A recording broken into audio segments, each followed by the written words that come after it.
Hello बच्चों, कैसे आप सब? स्वागत है केमिस्ट्री सब सेंटर नए वीडियो में। तुम लोग पढ़ने वाले हैं ऊष्माक्षेपीय अभिक्रिया के बारे में, कि एक्सोथर्मिक रिएक्शन क्या होता है इसके बारे में। देखिए, सबसे पहले हम पढ़ेंगे ऊष्माक्षेपीय अभिक्रिया क्या होती है। तो जैसे हम लोग क्या करते हैं कि जब भी जो है जैसे कली चूना को मार्केट से लेकर आते हैं, उसको हम लोग रख देते हैं किसमें, जल के अंदर। तो देखते हैं कि वो जो है उसके अंदर खोलाहट उत्पन्न होती है और वो अपने आप को क्या होता है, उबलता है। और उबलने के बाद जो है उसमें से बहुत प्रचंड मात्रा में क्या निकलती है, तो ऊष्मा निकलती है। तो यह ऊष्माक्षेपीय अभिक्रिया का उदाहरण है। देखिए यहाँ पे सबसे पहले समझते हैं ऊष्माक्षेपीय अभिक्रिया क्या होती है। तो यानी हम कह सकते हैं कि वह रासायनिक अभिक्रिया जिसके उत्पाद के निर्माण में ऊर्जा या ऊष्मा क्या होता है, प्राप्त होता है। तो वैसे अभिक्रिया को ऊष्माक्षेपीय अभिक्रिया के नाम से जाना जाता है। तो समझ सकते हैं आप लोग, वह रासायनिक अभिक्रिया जिसके उत्पाद के निर्माण में ऊर्जा प्राप्त होता है या ऊष्मा प्राप्त होता है, तो उस अभिक्रिया को ऊष्माक्षेपीय अभिक्रिया के नाम से जाना जाता है। जैसे देख सकते हैं यहाँ पे कली चूना का सूत्र क्या होता है, तो CaO। कली चूना का सूत्र क्या होता है, CaO। इसका नाम क्या होता है, कली चूना। अब इसको किसमें मिला दिए, जल में। जैसे जल में मिलाए तो ये बना दिया बुझा हुआ चूना कैल्शियम हाइड्रोक्साइड, या इसी को कहते हैं चूना जल, ठीक है ना। और साथ ही साथ क्या प्राप्त हुआ, हम लोग को ऊष्मा प्राप्त हुआ। तो कह सकते हैं कि अभिक्रिया है ऊष्माक्षेपीय अभिक्रिया। जब ग्लूकोज की अभिक्रिया O2 से होती है तो कार्बन डाइऑक्साइड गैस प्राप्त होता है और जल प्राप्त होता है और साथ ही साथ ऊर्जा भी प्राप्त होता है। यह भी ऊष्माक्षेपीय अभिक्रिया का उदाहरण है। साग सब्जियों को अपघटित होकर जो कंपोस्ट बनता है ना, जो सड़ करके, वो भी ऊष्माक्षेपीय अभिक्रिया का उदाहरण। इसको कई बार रिपीट किया है कि साग सब्जियों को अपघटित होकर कंपोस्ट बनना किस अभिक्रिया का उदाहरण है। तो याद रखिएगा, ऊष्माक्षेपीय अभिक्रिया का उदाहरण है। समझ सकते हैं यहाँ पे। चलिए, तो समझ चुके आप लोग ऊष्माक्षेपीय अभिक्रिया क्या होती है। अब देखिए, इस पर कुछ क्वेश्चन पूछता है, जैसे कि जो क्वेश्चन है बहुत इंपॉर्टेंट है। आप इसको देखिएगा, आप लोग कई बार इस क्वेश्चन को बोर्ड एग्जाम में रिपीट किया है, बिहार बोर्ड में। तो देखिए यहाँ पे देख सकते हैं हम लोग, पूछता है कि एक पदार्थ एक्स के जलीय विलयन का उपयोग दीवारों की सफेदी करने के लिए किया जाता है। इस क्वेश्चन को पूछा है कि एक पदार्थ एक्स है, उसका नाम नहीं बताया है, और पूछा है कि इसका उपयोग जो है दीवार को सफेदी करने के लिए किया जाता है। तो यहाँ पे दो क्वेश्चन बनाता है। पहला क्वेश्चन बनाता है कि पदार्थ एक्स के रासायनिक नाम और रासायनिक सूत्र लिख है। तो देखिए, रासायनिक नाम पदार्थ एक्स का क्या होगा, कैल्शियम ऑक्साइड, और सूत्र क्या होगा, CaO। अब देखिए, एक और क्वेश्चन रिपीट करता है कि पदार्थ एक्स के जल के साथ अभिक्रिया को बताइए। पदार्थ एक्स के जल के साथ अभिक्रिया को लिखे। इसको भी कई बार पूछा है। तो पदार्थ एक्स यही रहा है, कैल्शियम ऑक्साइड है, CaO। और जब इसको जल में डालते हैं तो बनाता है बुझा हुआ चूना कैल्शियम हाइड्रोक्साइड, और साथ ही साथ ऊष्मा प्राप्त होता है। तो जिस रासायनिक अभिक्रिया के उत्पाद के निर्माण में बाबू यदि ऊष्मा प्राप्त हो या क्या प्राप्त हो, ऊर्जा प्राप्त हो, तो उसी अभिक्रिया को कहते हैं ऊष्माक्षेपीय अभिक्रिया। अब समझिए, यहाँ पे एक क्वेश्चन और कई बार रिपीट किया है। ये भी जो है VVI क्वेश्चन है, आप देख सकते हैं। इसको भी कई बार रिपीट किया है बोर्ड एग्जाम में, कि श्वसन को ऊष्माक्षेपीय अभिक्रिया क्यों कहते हैं। श्वसन को ऊष्माक्षेपीय अभिक्रिया क्यों कहा जाता है। जो सांस लेने और छोड़ने की क्रिया है ना, श्वसन हम लोग का। तो बताओ, तो श्वसन को ऊष्माक्षेपीय अभिक्रिया क्यों कहते हैं। इसको भी कई बार रिपीट किया, तो एक बार इसको बढ़िया से पढ़ लीजिए। हम सभी जानते हैं कि हमें अगर जीवित रहना है, क्या रहना है, जीवित रहना है, तो जीवित रहने के लिए क्या चाहिए, ऊर्जा चाहिए। क्या चाहिए, ऊर्जा चाहिए। हम लोग को पता है कि हम लोग को जीवित रहना है, तो जीवित रहने के लिए क्या चाहिए, ऊर्जा चाहिए। और ऊर्जा की आवश्यकता होती है। और बाबू, ये ऊर्जा जो होती है वो किससे प्राप्त होता है, हमें भोजन से प्राप्त होता है। किससे प्राप्त होता है, भोजन से। हम लोग को जीवित रहना है तो ऊर्जा चाहिए, और ऊर्जा किससे प्राप्त होता है, तो भोजन से प्राप्त होता है। भोजन के रूप में जो हम लोग पदार्थ लेते हैं, भोजन के रूप में जो पदार्थ हम लोग लेते हैं, जैसे चावल हो गया, आलू हो गया, ब्रेड इत्यादि पदार्थ को जो हम लोग खाते हैं, उस सभी पदार्थों में क्या पाया जाता है, कार्बोहाइड्रेट भी पाया जाता है।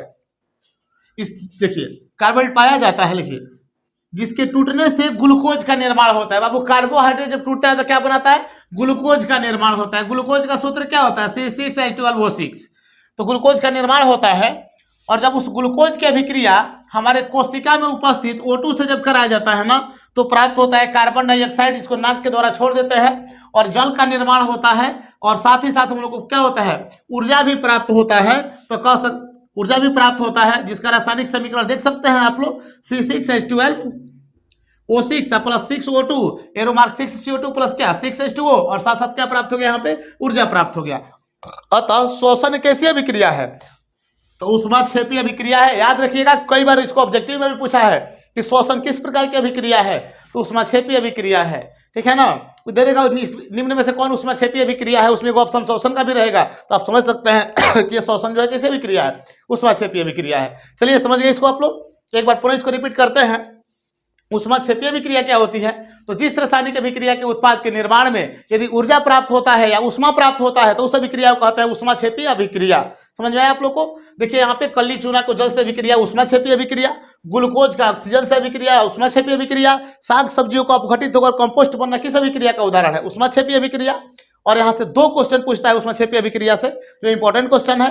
पूछता है कि एक पदार्थ X के जलीय विलयन का उपयोग दीवारों के सफेदी करने के लिए किया जाता है, तो पदार्थ X का रासायनिक नाम एवं रासायनिक सूत्र बता दीजिए क्या होगा?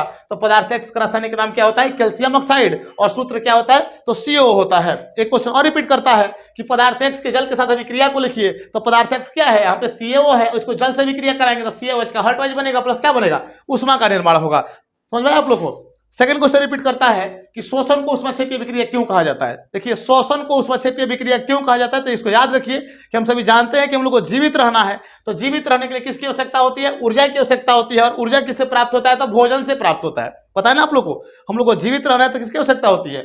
जीवित रहने के लिए ऊर्जा की आवश्यकता होती है। और ऊर्जा देखिए ऊर्जा की आवश्यकता होती है, और ऊर्जा में किससे प्राप्त होता है? वो भोजन से। जब भोजन नहीं करेंगे तो ऊर्जा प्राप्त होगा? नहीं प्राप्त होगा। तो भोजन से प्राप्त होता है। और भोजन के रूप में जो पदार्थ हम लोग लेते हैं जैसे चावल, आलू, ब्रेड इत्यादि, इसमें कार्बोहाइड्रेट पाया जाता है। और जब कार्बोहाइड्रेट टूटता है तो वह ग्लूकोज का निर्माण करता है, और जब इस ग्लूकोज का निर्माण हो जाता है तो जब इस ग्लूकोज की अभिक्रिया हमारे कोशिका में उपस्थित O2 से होता है तो प्राप्त होता है CO2 और क्या? जल, और साथ ही साथ प्राप्त होता है क्या? ऊर्जा। अतः कह सकते हैं कि श्वसन जो होता है, यहाँ पे देखिए इसका reaction C6H12O6 plus 6CO2 6CO2 plus 6H2O plus ऊर्जा का निर्माण हुआ है। अतः कह सकते हैं कि श्वसन कैसी अभिक्रिया है? उष्माक्षेपी अभिक्रिया है। चलिए इसके बाद हम लोग अध्ययन करते हैं उष्माशोषी अभिक्रिया के बारे। चलिए तो आज हम लोग जानते हैं उष्माशोषी अभिक्रिया के बारे में। किसके बारे में पढ़ना है? उष्माशोषी अभिक्रिया यानी कि एंडोथर्मिक रिएक्शन क्या होता है।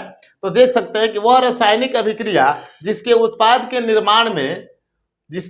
के निर्माण में यदि ऊर्जा या उष्मा क्या होता है?